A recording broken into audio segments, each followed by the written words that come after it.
project, we wanted to explore integrating art into an interdisciplinary exploration of dairy farming on PEI. So we used comic books to create a narrative to display history and creative writing SCOs centered around a particular dairy farming family on PEI. So doing this project, one of the things we had to think about was art interpretation. Chantal, do you have anything to say about that? I do indeed. When we were doing our project, we liked the idea of doing a comic book because comic books are so open to interpretation. You can use so many different kinds of perspectives and angles, and you can use continuity and repetition to create a narrative that's easy to understand and logical on the page, both visually and with text, which is really what we wanted to do. So we interpreted that art form in our own way because what we really wanted to do was tell a story. You want to talk about that, Colin? You're busy. Here I am. Yeah, that's exactly right, Chantal. We wanted to tell a story about one farming family on PEI that's multi-generational, and they have a dairy farm in the center of the island. It was a little hard to actually get the farmer, find a moment when we could talk to him.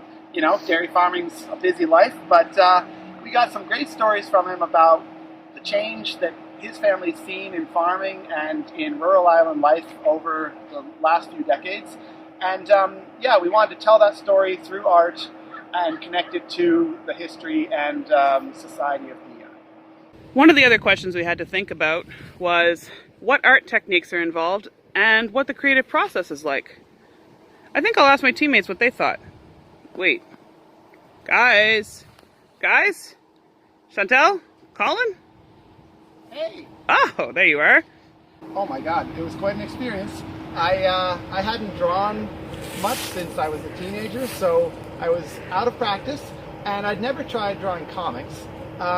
So it was a real learning experience, but you gotta love Google. I would check things out on Google, get some ideas for different things I was drawing, like tractors and cows, and get some tips from them. But I definitely improved as I went along, and there was a lot of editing and adaptation involved. Isn't that right, Chantal? Absolutely. My eraser got a workout. As someone who doesn't really do much art in my free time, I did struggle with this a lot. I enjoy reading and consuming comics, but I've never done it from the other side. So it took me about 4 days to do my first comic because I spent a lot of time on Google trying to find techniques for perspective and how to draw faces, and I really needed to think about how I was going to visually represent the story I wanted to tell. But it took me 4 days to do the first comic, but it only took me a few hours to do the second one because I had kind of figured it out, and through trial and error felt more comfortable with the process. Anna, what do you think about all this? Well, Colin, I've been an artist for a while, but I'll tell you, creative process never gets easy. In this project, the real question came down to, how do I create a story and not just a picture? So, as I was doing it, I was thinking to myself, this cow I'm drawing, it has a story to tell. It sounds like we all had some pretty different experiences with the creative process. How do you think that's going to affect our final product? Chantal? Well, the graphic novel medium really lends itself well to different styles because graphic novels don't have to be one cohesive art style. They can be an anthology, which is what we've turned ours into. And it's ended up quite a strength, really, because even though all of our comics look different and maybe have different techniques involved, it creates one cohesive theme, which really gives us confidence as well that this would be a great product for a classroom where students can have confidence in their final product, even if they don't have confidence in their initial art ability. One of the challenges in this project was making sure that we connected to our history SEO. Chantal, do you want to talk about that? I would love to. So when I was doing my drawings, I found it quite challenging to keep in mind our main SEO, which was PEI History 621A. The SEO that we picked was focused on the changes in PEI culture over the years. And each of our stories does display that, and so when we put them together in our anthology, you'll see the continuity of this one family. But when I was doing my own, I found it a little restricting that I had to make sure that different parts of PEI culture would end up expressed the way that I wanted them to be, without making it overly long or putting too much text in, because the point was the art.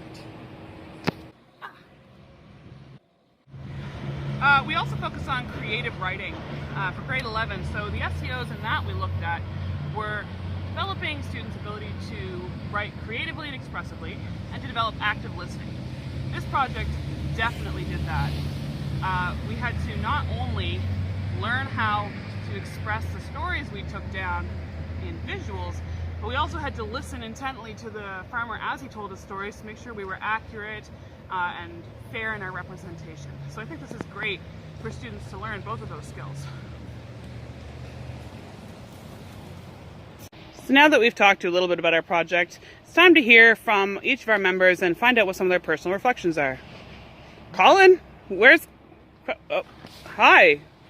Would you like to talk about your experience with this project? I like to be a little higher than all the rest, you know. But yeah, this wasn't it was quite a challenge, kind of like climbing this tree. But once you're up off the ground, you get a whole different perspective on the whole thing.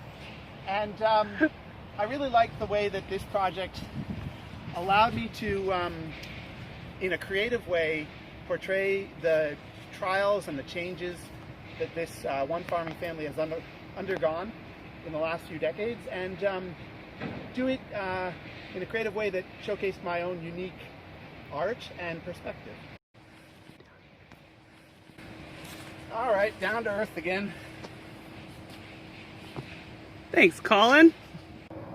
So it's filming, just waiting for the Anna, you could go up here probably. So you're not so far. That's true. Well, I guess as a final thought, one of the things I liked the most about using this type of art form was the freedom of expression. With comics, you can really demonstrate your message and portray your message in such a multitude of different styles. I love the creativeness of that. And I think that that would be a great way, that's the perfect reason why it should be integrated into classrooms, because students who even aren't big visual arts people, that don't enjoy art class or don't do art in their free time, can still enjoy this medium, because if they enjoy writing or storytelling or even things like science and agriculture, they can incorporate that into a project like this. And because comic books don't have one set style or one set way of doing things, no right way for it to look, they can build their confidence by exploring their own styles and what techniques work for them. I agree. For the same reasons, its ability to portray things humorously, narratively, and creatively makes it a perfect addition to any interdisciplinary classroom. You can explore a history SEO like we did at the same time as a creative writing one. You can also use this medium to talk about anything from sciences to global issues in a more accessible way for students. And with that, we'd all like to recommend comics in your classroom. Whoa.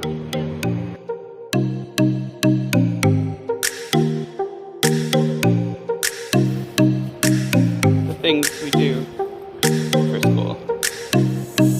Suit of art. I'm gonna catch this for the video. Like.